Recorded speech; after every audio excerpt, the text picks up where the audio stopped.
All right, no one's allowed to make eye contact with me. There's so much love in this room, and it's very emotional for me, and I'll try to get through this homily. But, what can I say other than a few words of love and gratitude and explanation and understanding of God's grace in our lives? That's what we do every Sunday during this time of the homily. Try to understand God's ways. Try to understand what He's asking of us and how we are to respond. It's been said, there's no place like home. And that's true. There is no place like home. Home is a sacred place for all of us. We build our homes because we want to be together with certain people. We want to share life together. We want to have a sacred place where you can be yourself, where you can love and be loved, where you can make mistakes, where you can learn and remain safe. That's what makes a home so special, so sacred, such a gift to all of us. Each of us also is part of the home of this parish, and we have become a family. And we have, in the same way, experienced the life that a family experiences at home, together as a parish. And for that, I thank you. And the reason of the tears is because we are family, and because I love you and you love me. And just as a family, we've given our lives for each other. That has been sacred. And now the bond is challenged as the home changes the way it might look or feel for you, myself, and for some of you perhaps too. So why does God do this? Why does God allow us and give us this desire to build a home, a place where we can be safe, where we can learn and grow and be ourselves and be strengthened with the love and support we need, and then shake it up and take us away from it? Why does He do it? In praying for this preparation for this weekend, the Lord brought to my mind a memory from when I was a little boy. I was probably about 10 years old, still living in Cincinnati at the time, where my family's from. And it was one of the weekends where I was out at Grandma and Grandpa's, and they had a farm, a 200-acre farm, out in the country. And it was one of the most peaceful places on earth, much like our campus here at Most Precious Blood, surrounded by nature. And it was there, I think, that my faith really took root as I communed with God in the beauty of creation. And we worked hard there during the day. We dug up the potatoes, we planted the corn, snapped the green beans, did all of that fun stuff. But then at the end of the day, I got to play, which of course was the best part. And I remember one time in the evening hours, as twilight was setting in, the sky, the whole world was beginning to turn that nice yellow tint that it does at that time of day. And I went out down the one dirt road to Grandpa's old tractor barn, and this old dilapidated building with the wood worn down and the roof rusted over, and Grandpa's tractor, an old Chrysler, sitting in it, and the grass growing all around it. And next to it, a crabapple tree. And crab apples, for those of you who don't know, aren't very delicious. They're not very good for eating. But there's one thing they're good for. And that is when you're a little boy and you have a big red plastic bat, they're good for baseball. And so I would sit there and pick up the crab apples off the ground and stand there in front of that barn, which to me was about the size of this Parish Life Center.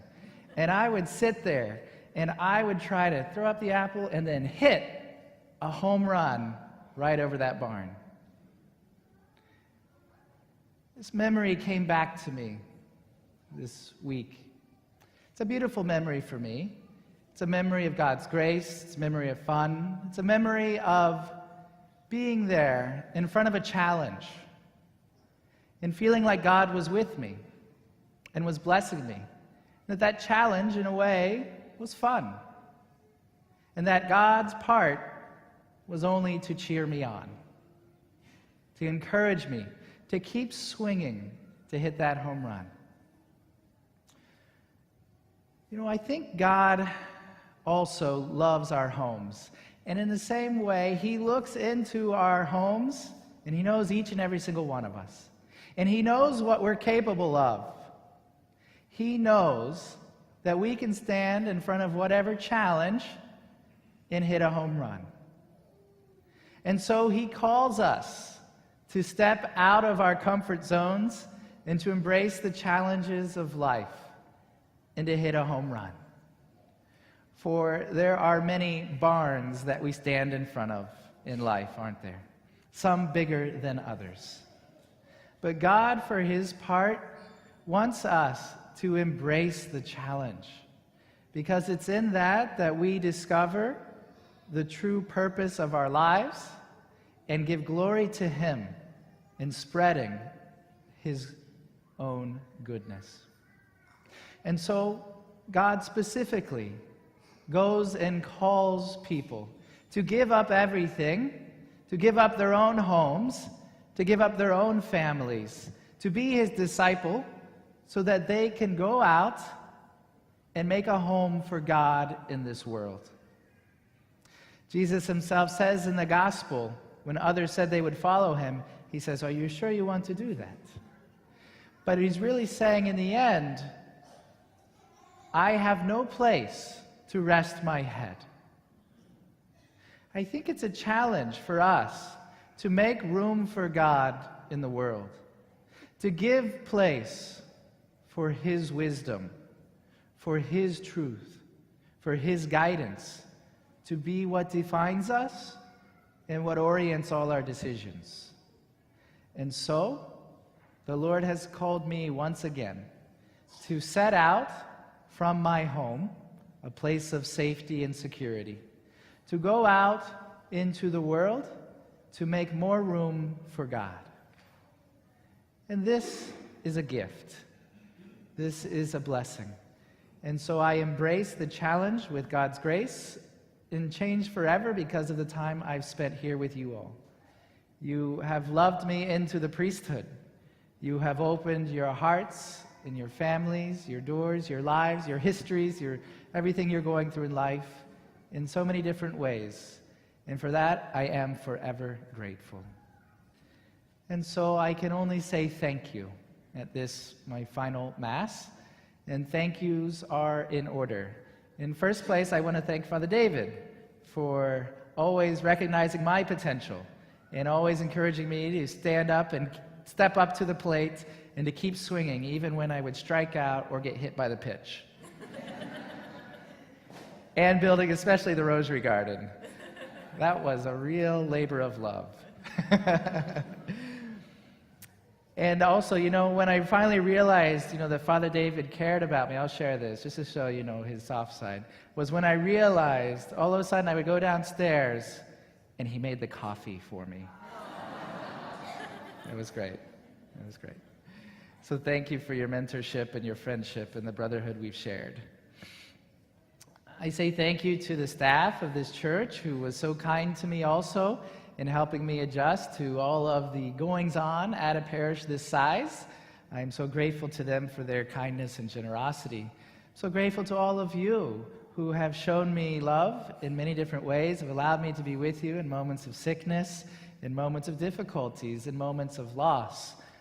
As you know, my own mother passed just not even a year ago, and you all were there for me, and I can never say thank you enough for those of you who supported me with your prayers and reached out to me with cards and gestures of support, and I thank you for that. And some of you, I've been there for you, going through that similar situation. And so these ties that we've experienced are sacred. And just like the memory of me hitting crab apples over the barn, these moments of grace can never be taken away. The memories we have in life of God's goodness coming to us through family life or friends are meant to be like a well that we can return to any time to go and get the water from there to satisfy our thirst for the ones we love. And so most precious blood is a great fountain of grace for me. And as I set forth to a new journey into a new land, I know I can recall in my heart all of you, the faith you've lived and shown to me, and I can be strengthened in my own mission, as I hope and pray you'll remember me in that similar fashion. And so the Lord calls me to go to Rome and to study there, to improve my education. I didn't know there were defects, but some say no, there's not. But to get a higher degree and to learn in the heart of the church. One of the beautiful things about studying in Rome, and there are many, is that you're next to St. Peter's Basilica. I'll be about a half mile from St. Peter's. And as you may or may not be aware, St. Peter's Basilica, a grand and beautiful building, is built directly, though, over the bones of Peter the Apostle himself, who gave his life for the faith, who gave his life for Jesus Christ. And it is the words of Jesus himself to Peter, who said, "Thou art Peter, and upon this rock I will build my church, and the gates of hell shall never prevail against it." And so quite literally, our church is built on the words of the Lord, on his will, on his plan, on his design with the people he's chosen for the mission that he entrusts to us. And so, this parish community, my life, your home, is built upon the word of the Lord. And that word never passes away. Even should floods come, even should sister death, as St. Francis would say, should visit our home, the word of the Lord will not pass away. Everything else will pass away, and we have to give up our homes.